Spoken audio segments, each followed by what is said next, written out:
Hello, my name is Cassandra, and these are my audience members.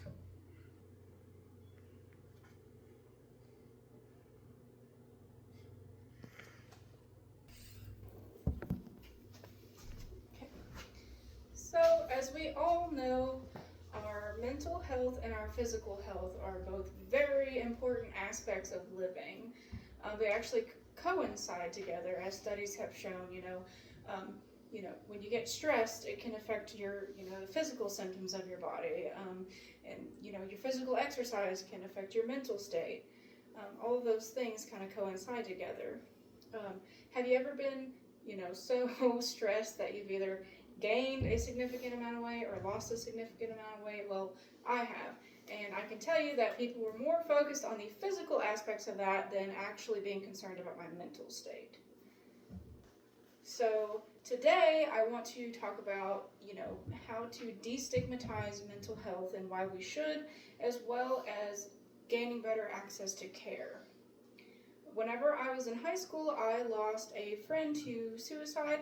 I also dealt with my own mental health struggles in high school, and I know a lot of people as an adult who struggle and also have substance abuse issues. I'm sure that all of you either know someone who struggles in one of these capacities and or have struggled yourself in one of these capacities. So today I want to talk about the cause and effects of stigmatization, as well as what we can advocate for in order to make positive change into the world. My first main point is going to be about the effects of stigmatization. Mayo Clinic online actually talks about, the cause and effects of stigmatization. One being your self-esteem. A lot of times whenever people, stigmatize others, it causes issues with their own self-esteem and makes it harder for them to even feel worthy enough to be able to go get help. The second thing is isolation. So stigmatization causes a lot of isolation within family and friends. It puts a barrier between you and the people you love, as it's something that has been deemed super hard to communicate about, and people just kind of think it's just a nasty subject that shouldn't be discussed. The third is also not getting treatment. A study shows that globally 70% of young adults and adults do not receive treatment for their mental health issues from healthcare staff workers. This is a major issue as it doesn't actually contribute to the issue at hand. It just makes it harder for people to get better.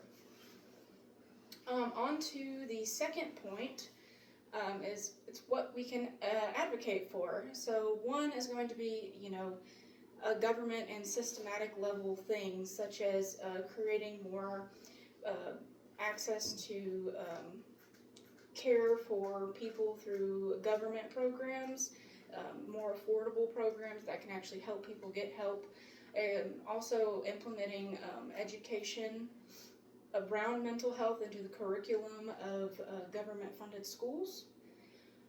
Another thing is community-based programs. Programs for social work and people that are, in community healthcare programs. It's to help educate them to, be better and do better and to know how to help the people around them. There's actually a study done in Nigeria where they did a program similar to this, and it helped decrease the stigmatization and increase the quality of life in individuals, because these healthcare workers were actually, able to get proper education in order to properly help the individuals with the issues at hand. Another thing would be like a community garden or art therapy, just community programs that can, help individuals feel like they're a part of something that is bigger than themselves. And then the third would be personal advocacy and, person-to-person advocacy, through how we choose to talk to people about their day, encouraging people to speak up, taking, your own step outside of yourself and speaking up if you yourself have any issues. being a voice helps, decrease the stigmatization, and it makes things more normal to just be able to talk about. It makes you more able to relate to. It takes away that feeling of isolation, the feelings of having self-esteem issues because you feel like everybody around you is doing better than you because they're choosing not to talk about their issues.